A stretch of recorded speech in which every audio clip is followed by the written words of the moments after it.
Hi guys, it's Serena from Spin and Die in Texas. Welcome to our quarantine fiber group meeting. I will be spinning today and I would love to hear what projects you guys are working on. I finally have finished the rainbow single for the yarn that I was working on Monday and 2-ish weeks ago when we were meeting. And so today I am going to start on the darker single that will be plied with the rainbow. This is aubergine. I hope the color is coming out well on the camera. It's a very dark purple. There's some stellina in it, so it has a little bit of shine, and the stellina has a green hue, so it should come out really pretty, dark but not black, and that is what I'm going to be working on today. I have been so excited to start this part of the spin, and I just hadn't had the opportunity yet because I was still working on the rainbow. So I'm very excited today to be able to work on this part. I have 8 ounces that I'm going to eventually get all spun, probably not in an hour because I am spinning thin. And once I ply it, hopefully that wheel calms down a little bit. It's kind of loud right now. But once I ply it, it'll be just over a pound of yarn that I'm hoping to then break down into smaller skeins. I'll keep one, and the other 3 I'm going to be selling on my Etsy shop. So I'm very excited about that. And that I really hope that's not too loud for you guys. If the spinning is loud, let me know. I am using one of my 3D printed bobbins, and so it's lighter and it tends to have a bit of a squeak to it. I like the sound, to be honest with you, because I can hear when I start spinning faster or slower than I want to be because of the sound, but if it's too loud, I can try and move it a little further away from the camera to see if that helps. So that's what I'm working on today. I would love to hear what you guys are working on. I will be hopefully finishing this over the weekend, and then next week I'm going to do a different project in our meetings next week. So that is my goal. We'll talk a little bit more about what I want to do next week and the week after, but they did extend our stay-at-home order locally until May 8th. So I plan on continuing to do 2 meetings a week between now and May 8th. And then once everybody starts going back to work and is able to leave the house, then we'll adjust and maybe we'll only meet once a week. Or once a month. Or once every other week. I haven't really decided yet. We'll see what everyone else wants to do. I'd love to hear your thoughts on that as well. I'm also working on some other videos that I'll be uploading to the YouTube channel. So if you aren't subscribed, please do so, because there are a couple different things that I would like to share with you guys. I'm going to do some dyeing videos, some weaving videos, and some spinning videos. So those will be coming hopefully in the next 2 weeks. I don't want to give myself too tight of a time frame because I have found that editing videos is a lot more time consuming than I thought it would be. And so it's a new skill that I'm learning, and it's just taking me a little bit longer than I had hoped. So those are things to keep out for here. I have been having quite the day, which is hard to say when you're stuck at home. You would think every day would kind of start to blend with every other day. But today I woke up kind of in a bummed out mood. I think we all just are going through that a little bit, where I just didn't really feel like doing much of anything. Then I got some really good news, and so I was on kind of like this excitement high. And then before my live streams, I always get a little bit nervous, so I got to go through those emotions as well. It's been an up and down day, to say the least. But I am happy now because I'm here with you guys and spinning, and I don't have to think about anything else or worry about anything else, which I really enjoy.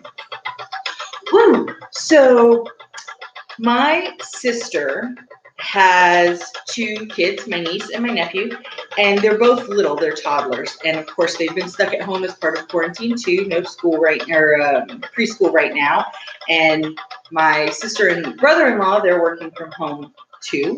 So we were talking the other day, and I said, if you guys ever want to come and just use our driveway, you're welcome to do so. If my nephew wants to ride his bike, something like that, because our driveway is way bigger than it should be for our house. I mean, we could probably fit 10 cars in the driveway comfortably, and we just have a regular house. It's not like fancy or big or even on a big piece of land, but we have this huge driveway. They said, if you ever want to come use the driveway, I'll stay inside. And then I was thinking about it, and I was trying to think of other things that we could do while still maintaining social distancing, of course. And also, my nephew is a little bit scared of my dogs. So when they bark, he gets a little nervous. They're tiny dogs, they're friendly dogs, but they're loud. Definitely bark bigger than their bite situation. So I was trying to think of things, and my house has a lot of windows all the way around. And so I decided when they come over, what I'm going to do is I'm going to do a scavenger hunt of things in my windows. So my nephew can walk around the house and spot all these different things and find them. And then once he finds them, we'll have a prize. I have something here at the house that has been here since far before the quarantine happened, far before the first coronavirus cases, and so it's safe to give to him as a little prize for winning the scavenger hunt. So I'm really excited about that idea, and I thought I would share it in case you guys are looking for fun things to do with family members while social distancing. It can be done if you have some windows or maybe even trees in your front yard, anything like that. I think it would work. So that is what I'm going to do. Unfortunately, my niece is a little young to participate. She's just over a year old, but she's old enough that she can chase her brother around, and I'll find a prize for her too, of course, because I try and do everything equally for them, even though they're at different levels of things that they can do.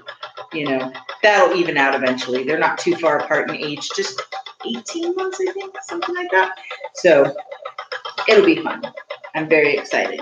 That's my big idea for busying yourself while in quarantine, besides crafting, of course, which I think we are all getting through quite a few unfinished projects. In addition to my yarn, which I'm really excited I'm making progress on because I kind of had set it aside, I had mentioned in last week's meetings, I think, that I wanted to start creating things that I can donate at the end of the year. I just have a feeling because people are going to be really tapped out financially and emotionally from quarantine and coronavirus and all the other things associated with that. And so I want to have a nice stock of things that I can donate when donations might be a little bit sparse. And so I was working on hats, which I have quite a few done, but I was looking for more yarn for hats, and I realized I have pounds and pounds and pounds of cotton yarn. I went through a phase, I think we've all been there, where they were having the 99-cent lilies and cream, peaches and cream, whatever that cotton yarn is, at Joann's, and I just went nuts. And then they had sales on the cones, and I bought 3-4 cones, and I just have a mound of cotton yarn. So I started making granny square style washcloths. Yeah, you can see it. That I can donate to shelters. I figure my big problem with working with cotton for washcloths and things like that is it absorbs so much water. I mean, it ends up being a 3-pound washcloth by the time you wash yourself with it. And so I'm hoping the granny square style, because of the holes, it might keep it from getting quite so heavy. And then I am going to do some that are more traditional, just the back and forth double crochet all the way for the square, for washing dishes and that kind of thing. And I figure those can go to shelters. They can go to animal shelters, because of course the dogs get bathed as well. Or they can go as donations for people to fill new properties with, new homes with, and that kind of thing. That is what I've been working on. I have 10 washcloths done. My goal is to have 10 more by the end of this week. For the record, the 10 that I've completed hasn't even taken up one cone yet. So I foresee there being lots of cotton washcloths in my future, but it's the best project that I could think of to do with the cotton yarn and get it out of my house. If you have ideas for cotton yarn, I would love to hear them. I have done a couple different things with them, and I know that cotton yarn does do well with baskets and things like that because it stands up so well. But for a donation item, I just don't think that it's very practical. However, I did get a great idea from a friend of mine, and she said another thing I can do if I get sick of making the washcloths is divide the yarn up into individual kits and donate to nursing homes. So that's something else that I'll probably do when I just can't stand looking at my cotton yarn anymore. Which, I don't know if I've mentioned this with this group or not, but that cotton yarn, that's Millspun yarn. So that was yarn that I purchased, like I said, at Joann's, I think, or maybe Michael's, I don't know. But that is not including the 17 pounds of raw cotton that I have upstairs ready to spin, which I got this cotton for free from a local person who had purchased the cotton as part of a larger art installation, I believe they said that they were doing. And they had this left over and they said, hey, we have a bag of cotton. Does anyone want it to spin with or craft with? We don't want to waste it. And when they said bag, I'm thinking like grocery store bag, Ziploc bag. I get there, it is a black trash bag filled to the brim with cotton. And I'm looking at it thinking, I don't even know if it'll fit in my car. Brought it home, weighed it. It is 17 pounds of very nice cotton. And I really need to start working with it.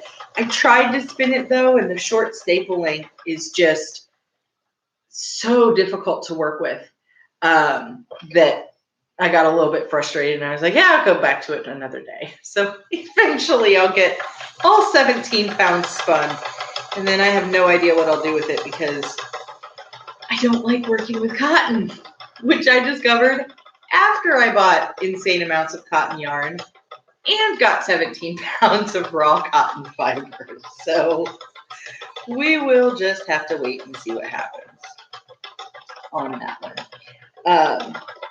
It has been nice to have that cotton though, because last semester when I was teaching spinning at a local high school here, I did a presentation where I brought in different types of fibers so that they could see the difference between the merino or the Corriedale that they were spinning and just everything else that's out there and available.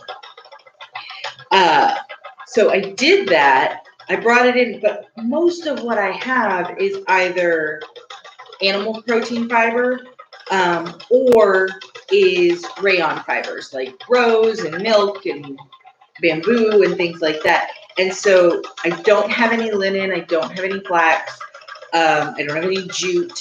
And so having the cotton was helpful because it gave a good example of a natural plant fiber that was not overly processed. So it's nice to have that, but that obviously didn't take up 17 pounds worth of fiber. That took about, I don't know, a 1/100th of an ounce probably. So I'm starting the class again, of course, virtually. And I'll probably do a similar presentation, but in this case, none of the fiber will leave my house because I'll be teaching from here, so it'll just be different. I'm making some pretty good progress. I'm so excited to be working with this aubergine. First of all, because I just love the color. It's this real deep eggplant deep purple with this nice shine to it. Not too overly shiny. I don't like super shiny yarns because they tend to be more difficult to spin, or super shiny rovings, I should say, because they tend to be more difficult to spin if they have too much spirulina or angelina in them.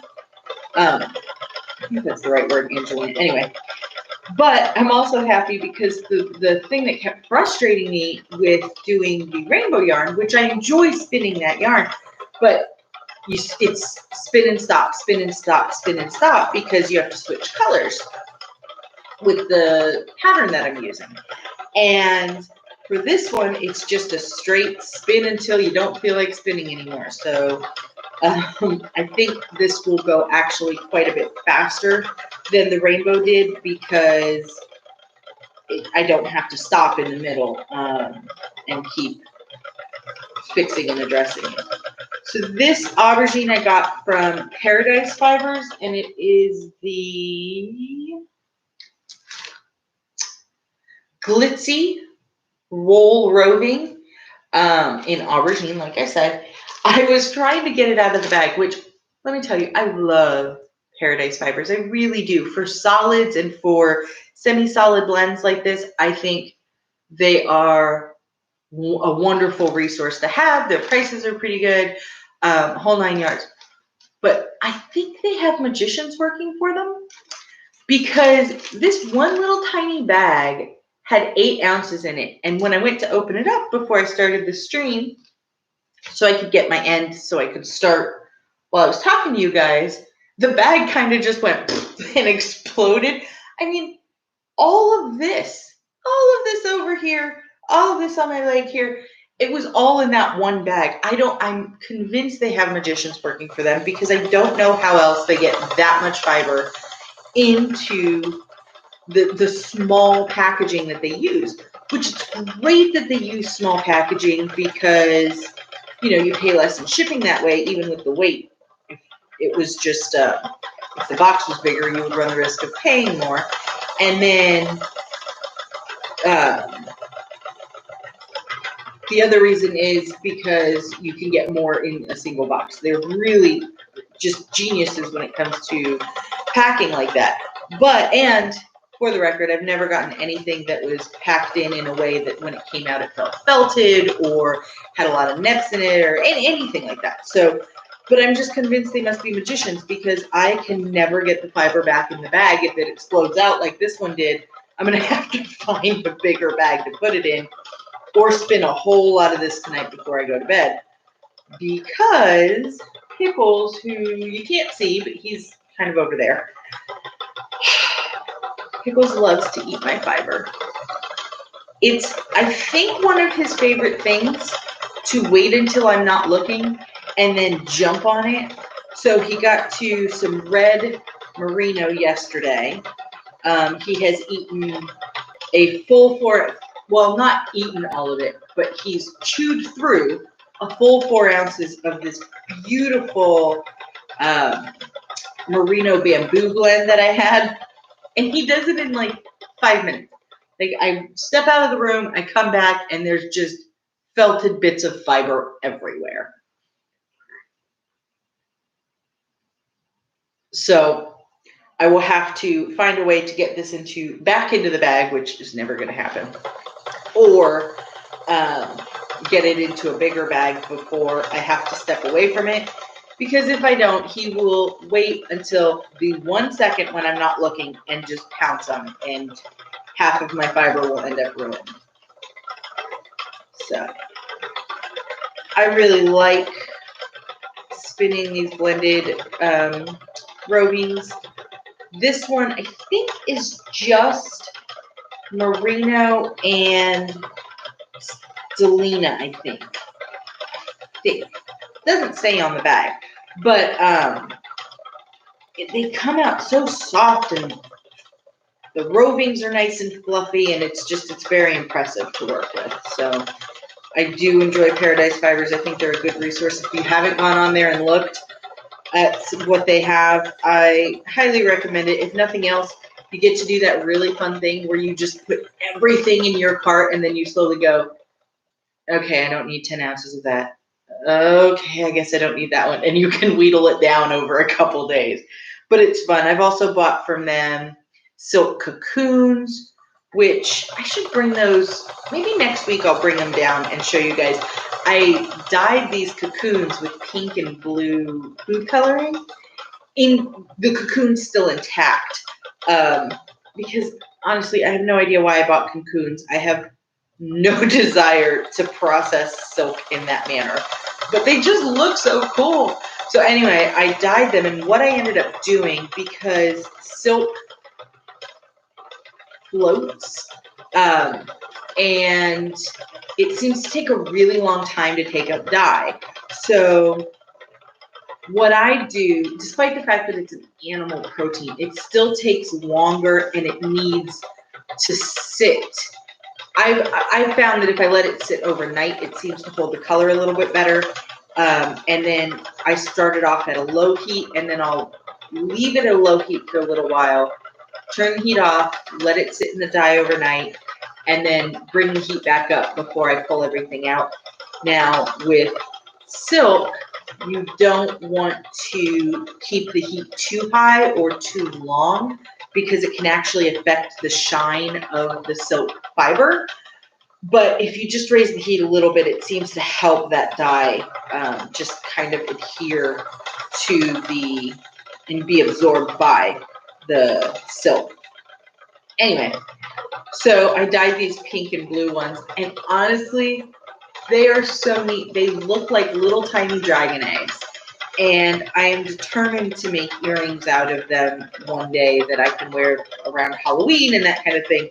But I haven't found posts that are long enough to go through, and I want to keep the cocoons intact because that's the coolest part, is the effect that you get from this almost fully intact cocoon that looks like a dragon egg. So anyway, I'll try and remember next week to bring those down and show you guys, just so you can see what they look like, because I always see really cool fiber related or fiber adjacent things online and think, what am I going to do with that if I own them?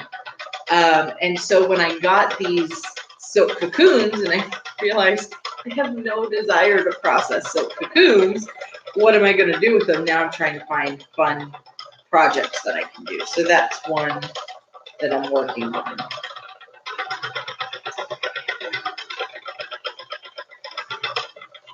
And again, please let me know if my wheel is too loud today.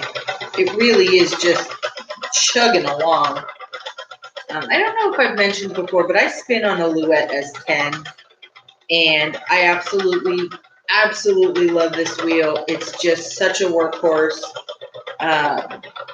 It's not small enough to like sit in the front seat and spin if you're the passenger in a car or anything like that, but it's compact enough that it's easy to travel with. And I mean, the most maintenance I've had to do was switch out the drive band, and honestly, the drive band I had on here probably could have lasted another 6 or 8 months, but I got this really cool purple one from my dad for Hanukkah this year, and so I just had to put that one on instead of the clear polyurethane that I had on there previously. So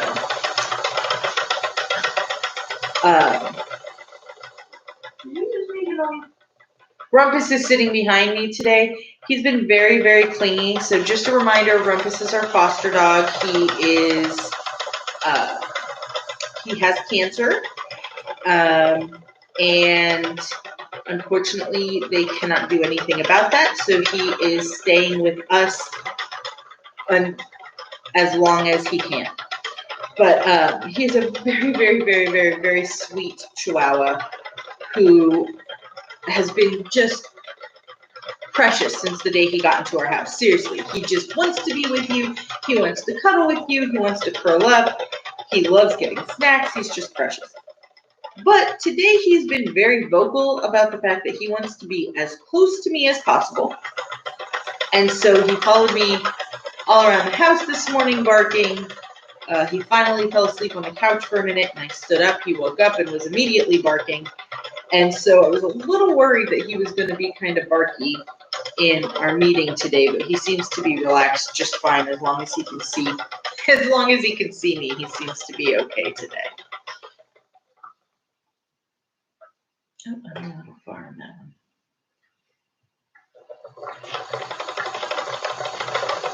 There we go.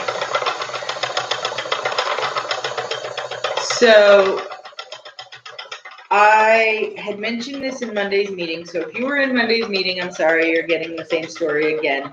But I missed a part of it. So you'll get the same story plus an extra today. So we had some internet problems over the weekend in my area because we had some bad storms. I know there were bad storms all over the country, and I certainly hope that everyone in our group here was safe and healthy and everything over the weekend during all of that.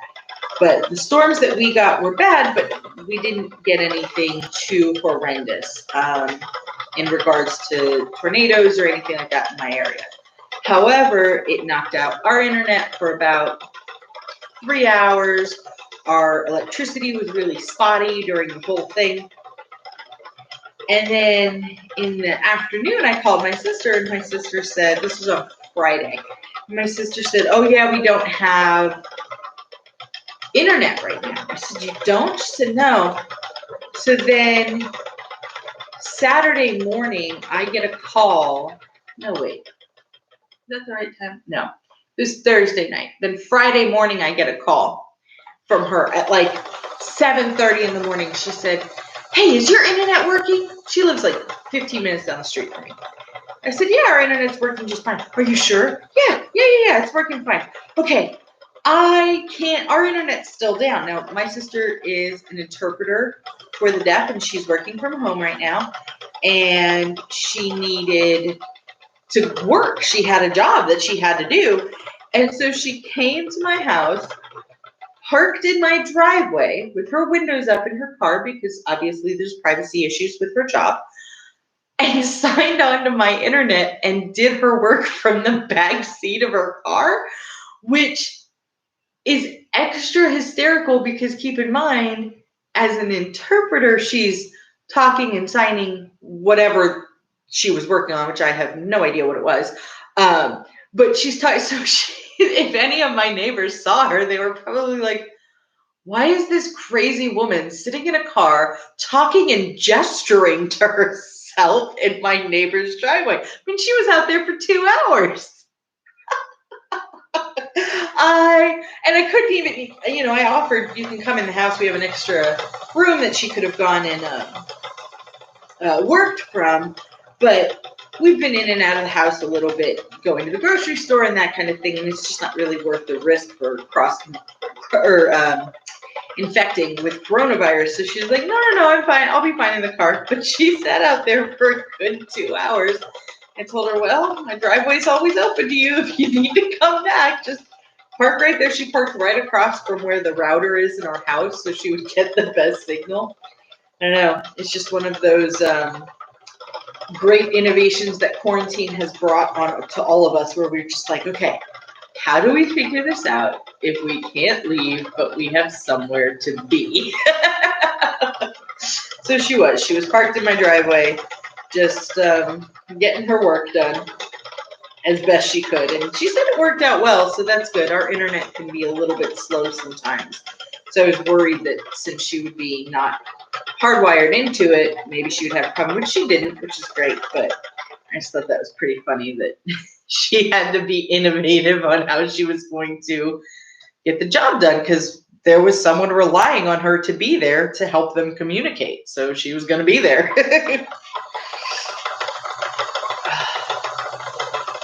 But yeah, so our week has been just all kinds of fun ups and downs. Of course, our quarantine was extended, like I mentioned earlier, which was a little bit of a downer. I had tickets to go see one of my all-time favorite podcasts on May 8th, and they haven't officially canceled it yet, but we obviously know that's coming. I understand why, of course, I'm not complaining, but it's just a bit of a downer because I bought those tickets December last year, maybe January of this year, something like that. I've been looking forward to it for a long time.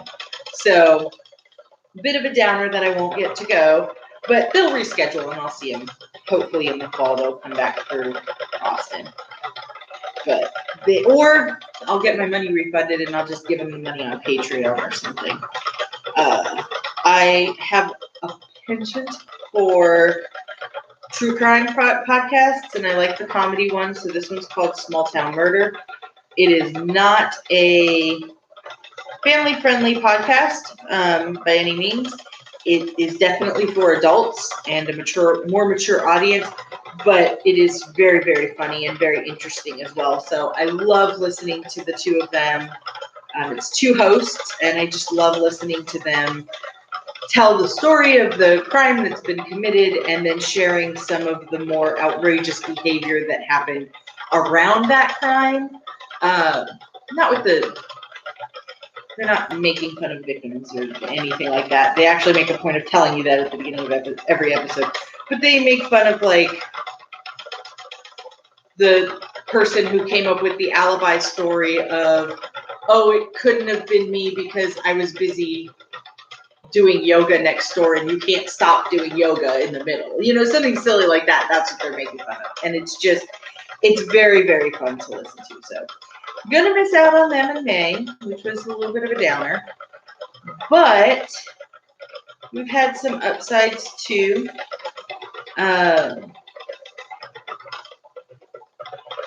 Things like finding fun ways to help my nephew have fun during all of the quarantine and everything, and getting to talk on Messenger, Facebook Messenger to my niece and nephew a lot has been a blast. And my mom and I have about once a day, once every other day, we'll get on the Messenger together. And she's, of course, still working on masks, or she was. I think she's on hold right now, but she was working on masks and I was working on this, and we would just sit and kind of have our own little craft time together. So that's nice. And I've managed to get through cleaning most of my house, like doing like a spring clean. I have a whole pile of stuff ready for donation when I can go donate things. And hopefully that pile will grow because I'm going to have to do some more condensing over the next couple months. So it's been a little bit up and down, but at least we all get to be at home, you know, not out and about and trying to figure things out from another problem. This problem, at least we get to all stay home. See, look at how you guys make me so productive. I said this on Monday and I'll say it again. I spin so much faster when I have other people to share my spinning with. So thank you for being here, because if you weren't, then I would probably not have made it through this much already. I would still get it spun. It would just take longer.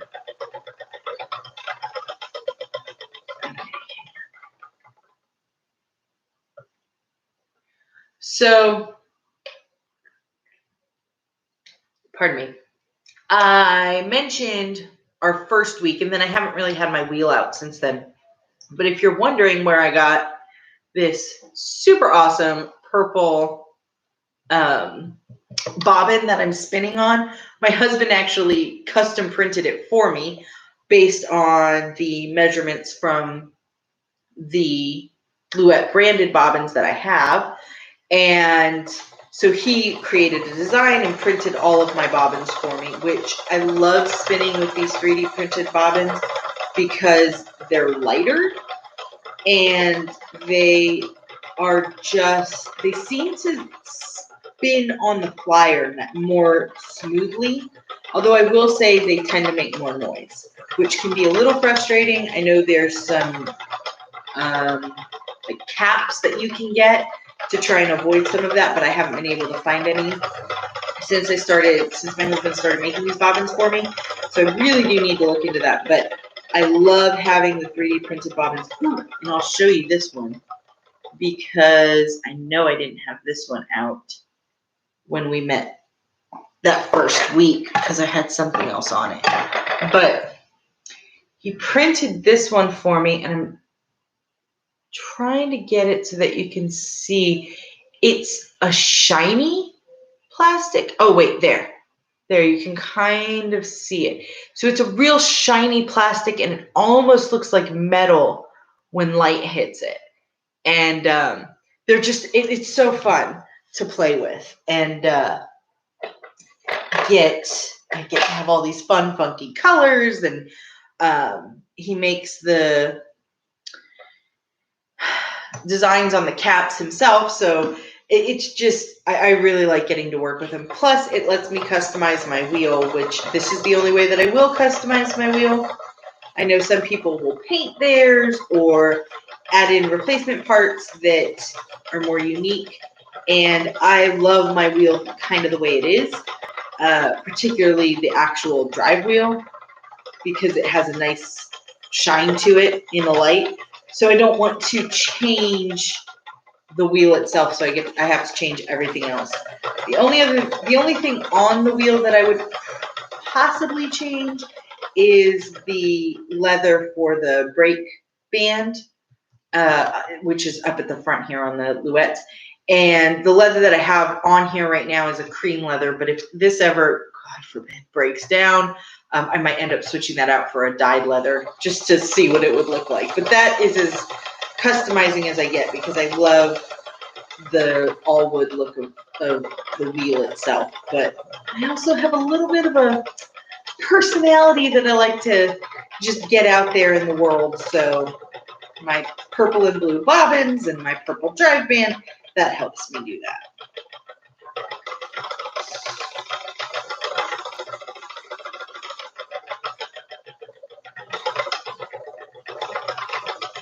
Okay.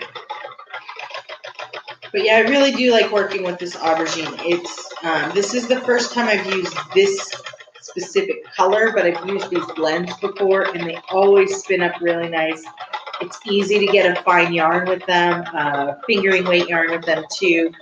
And I've worked with some blends where I feel like they add so much bamboo in or so much stellina in that you can hardly hold on to it. And so you end up with something that's pretty, absolutely pretty. But if the blend isn't perfect, it ends up spinning uneven too because you have to be constantly changing your grip in order to make sure that the yarn flowing through your fingers is even, or at least the way I spin. Maybe I spin different than other people, so who knows on that. But this one seems to be a very, very, very even blend, and therefore I'm spinning a nice even single that will match up nicely with the rainbow once I get it all on here. But I've probably gotten through about half an ounce, so that's pretty good. I should start spinning up samples on my eel wheel, but I haven't. I bought the eel wheel nano. So if you don't know what that is, it's these small, very affordable electric spinning wheels. I've seen electric spinning wheels where just the bobbins were in the hundreds of dollars.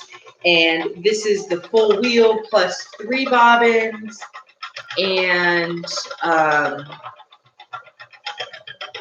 the USB cord, as well as a way to plug it into the wall, a wall adapter. And I think I spent $75 on the mini. And that was a while ago. Now they have a 3D printed one. The one that I have is wood. I really like the concept of the wheel. I really like that I could sit in the car, and we took a road trip right after I had gotten it. And we were in the car for probably about 5 hours. And I could spin the whole time I was in the car, which is wonderful because it just keeps your hands busy, and it's more interesting sometimes than crocheting when you're driving through Texas, which if you've never done that before, there's a city, and then it's middle of nowhere for a really long time. Then you'll hit another city. Then it might be middle of nowhere for 7 hours, and then you hit another city, and you're still in Texas. So it can be boring, and having the e-spinner was great. However, the Nano is so small. The bobbins are probably about, here, wait, let me make sure you can see my fingers. There we go. Probably about that big. And I have a friend who said she got a full ounce on one of the bobbins. I don't think I could do that. It just seems too small. So I really need to find projects, find things that I can do with that Nano, because I love it, but it just doesn't work for me for spinning large quantities because it's so small. And I know a lot of people do use them for spinning samples to see what a specific roving is going to look like or a fiber is going to look like when it's spun up, which is, I think it would be really good if you were testing, say, like, let's say you got a brand new fiber, like some yak or something, and you wanted to see what it looks like when it's spun or how it feels when you're spinning. I could see that working, but anything beyond that, I think an electric spinner spins differently than a manual, like my wheel here. And so I'm worried that if I were to spin a sample of spin a sample of a roving, a much larger roving that I wanted to then spin manually, I feel like it still wouldn't be a perfect representation of what I was going to end up with, because it's just a different style and a different technique. I don't know how to explain it exactly. If you've worked with an electric wheel, I think you'll understand what I'm saying. But I need to find a use for my eel wheel, because I really do enjoy it. I love that they have such a low price point for it, so that you can actually play with it and afford it, because e-spinners are so expensive. When I went to this fiber show before I bought my first wheel. I went to a fiber show that was like, it was crafts and something else. I can't remember. It was a very long time ago, but we were living in Maryland at the time. And there was somebody there who was displaying electric wheels. Now, this was before I had a wheel. I could not tell you what brand it was. It may have been no, it wasn't Ashford. I can't remember the brand. But anyway, I got all excited because there was a price tag. It said $300. And I told my husband, I've been looking at these wheels and they're so expensive. For $300, that's a fantastic price. And then I looked a little closer. That was the price of the bobbin. The bobbin was $300. I mean, just the gall of that is rather shocking to me. And so after that, I was obviously pretty discouraged at the idea of owning an e-wheel, and I just went to a manual wheel, got a wheel that I really liked using, and then eventually got this Louette. But when I found out about the the eel wheel, I was so excited, because now I could test out electric spinning and see if I liked it, and I could afford to do so. Now, they do have a larger e-spinner, and I think it's just called the eel wheel versus the eel wheel Nano. It's a little bit more expensive, but it also is bigger and has the bobbins are larger, so you can get more on it.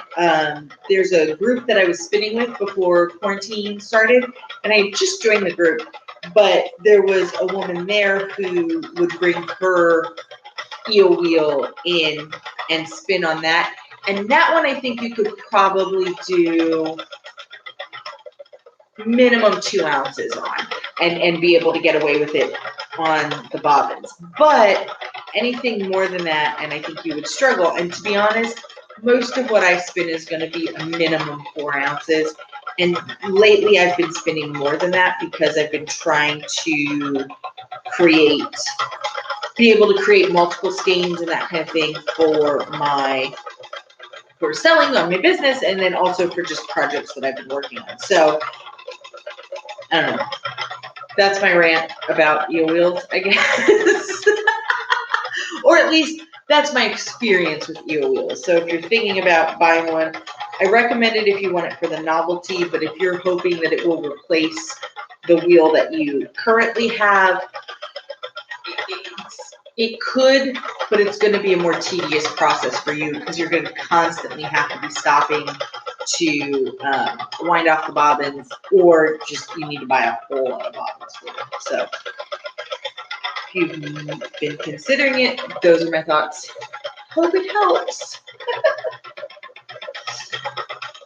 I've almost gotten through this whole piece that I pulled off, which I should have waited when I pulled it off so I would kind of know my progress, but I didn't think about it until right now. So I'll probably just weigh what fiber I have left after this meeting so I know how much I actually got through. But it was a good size chunk off the roving. So I'll be done with it before our meeting's over, which is awesome because I'm one step closer to having this yarn finished and off of my to-do list, which I am very excited about. So speaking of to-do list, so like I mentioned at the top, we are going to be, or I am going to continue doing 2 meetings a week from now until at least May 8th, or more accurately, whenever quarantine is lifted for the majority of the country. And so during that time, I want to try and mix things up because fiber is such a big community of people. I mean, just in our month together, we've done spinning, weaving, ribbon weaving, and now we're back to spinning again. So I'm trying to think of what I want to do the next couple of weeks. I think next week I'm going to do 7-string braids because that was a fun thing that I learned how to do early last year, that I started doing. And they're really great for if you make wall hangings and that kind of thing. It's a really great way to hang your project from if you put a dowel rod through and you just put the braid along the top. And it looks very fancy and they're fun to do. They're very easy and they don't require specialized equipment. So I'm thinking I'm going to do that for next week. And I'll do it in both meetings. So if you only attend this one and not the Monday, then you will not miss anything. I'll do the same thing in both. But the following week is where things start getting dicey. I have a couple ideas. I'm thinking of doing a houndstooth leaf on my loom just because it's a very, very easy leaf pattern. And it was the first one I ever did where I was following directions or rules outside of how to warp and, how to get my weft to go through the shed. And so I was thinking about demoing that, or I could do felted soap.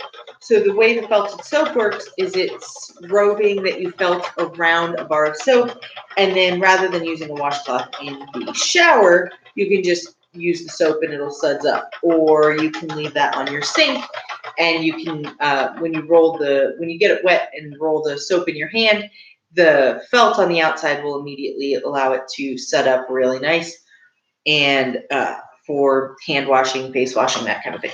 So I could demo either one of those the week after next, or we could try something entirely different. If I have the supplies here and you have a different idea of something you would like to see demoed or you just think would be fun for other people to see, please let me know. I am very interested in trying out new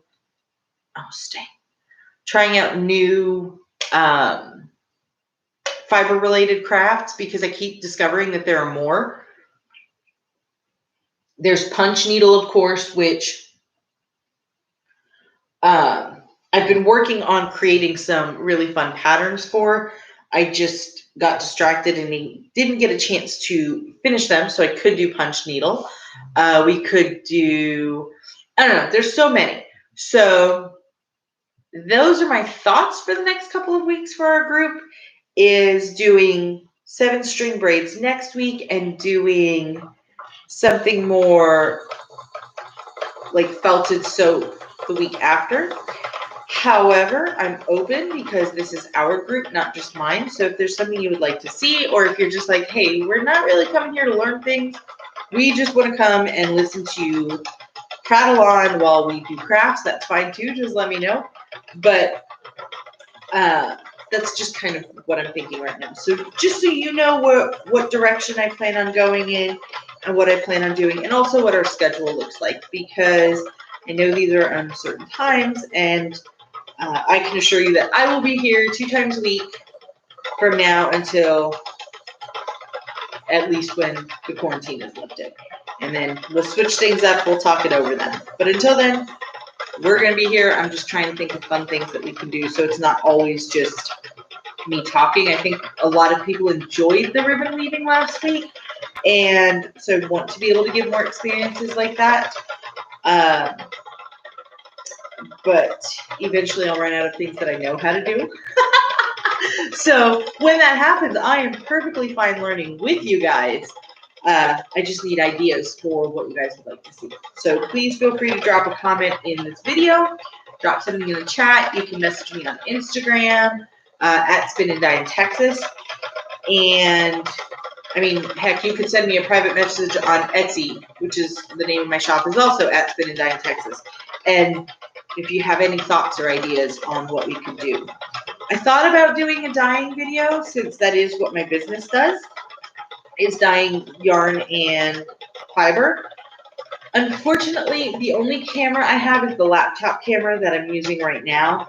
And I think a dyeing video needs something that can go onto a tripod so that it's up and away from any heat or anything like that. And so you have a better view. And I just don't have the equipment for it right now. But if I ever get the equipment, I'm definitely going to do live stream dyeing videos. But until then, they'll have to be videos that I do in advance and then upload, which I will be doing some of those in the near future. I think I'm going to start with silk dyeing, which we were talking about a little bit ago. Now, this won't be silk cocoons. It's going to be silk hankies, because I just happen to have a lot of them. They're very easy, and I think they just are cool. They look cool when you dye them, to the point where if you wanted to dye a silk hanky and then just stick it in a frame and be done, no spinning, no nothing, you could probably get away with doing it. So I think that's the first video that I'll upload, is dyeing silk hankies. Oh, which, if you've never worked with silk hankies before, we are not talking about a chew kind of hanky that you sneeze into.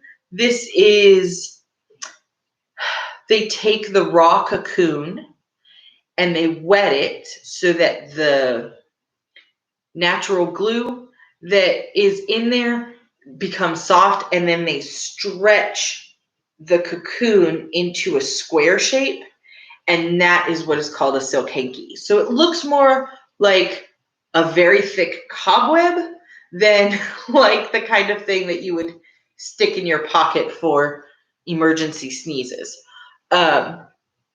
But yeah, so keep an eye out for that video. I think that'll be the first dyeing one that I post, and it'll probably be in the next week or two. So if it's something that you've considered doing and you just want more information on, that'll be a good place to get it. I will be dyeing the hankies, like I said, but the technique of dyeing silk is universal to silk, as long as the silk hasn't been treated like, I don't know, with some type of chemical process or something like that. So if you have a silk yarn or a silk scarf, anything like that will take dye the same way, using the same technique that I plan on using for the hankies video. It'll just show up, it'll just look different because of the different material that you're using. So if you're using yarn, obviously you couldn't do the same type of pattern that you would if you were using a silk scarf. So just to kind of give you an idea of where we are at. Sorry, my husband just came downstairs and I thought Pickles was going to start barking at him because he normally does, but I guess Pickles is tired today. So you guys lucked out because it would have blown your ears out. He is a tiny dog with a massive bark. I mean, and our house, we do not live in any way in a big house. However, our house is 2 stories, and the way they did it was my living room, the room that I'm filming in, has 20-foot high ceiling. And then the actual upstairs only takes up that half of the house over there. And so even though our house isn't big, it echoes like it's big because it's just 20 feet of dead space up there.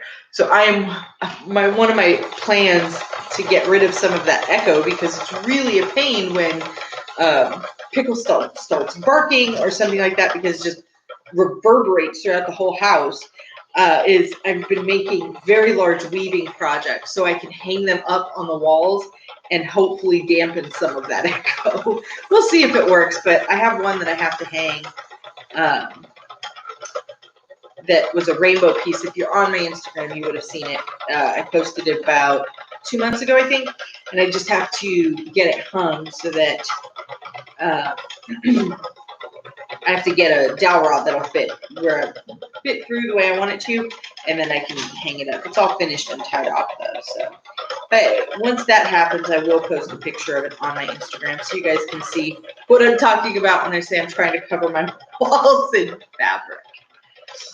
All right. Well, we are coming right up on an hour, a little shy, but I tend to go into tangents and I don't want to end up talking over my time. I hate to keep you guys longer than is necessary because I know that even being stuck in the house, we all have things that need to get done. We need to get done every day, and sometimes this hour that we have for crafting is literally exactly 60 minutes, and then you have other things to get back to. I'm going to go ahead and stop here. Thank you guys so much for being here. I've managed to get through quite a bit of this aubergine. I still have a ton over here. It's definitely going to be a marathon and not a sprint, but I've made progress and I'm so happy about that. I would love to see what projects you guys are working on. I would love to see what progress you've made, what plans you have for other projects, and I would love to hear from you about what you would like to see us do in this group. Or if you just kind of like the way it is, I'll just pick things when I feel like picking them, and sometimes we'll just spin or weave. So let me know. I hope you guys have a great week. I hope you have a great weekend. I will see you next week. We're definitely doing 7-string braids next week, and we can talk more if people have ideas for the weeks after that. So have a great day. Make sure to like and subscribe to the channel. Make sure that you are on my Instagram so I can see any pictures of projects that you finish as part of our group. And have a great day. Bye, guys. Whoop. And straight. Okay, bye.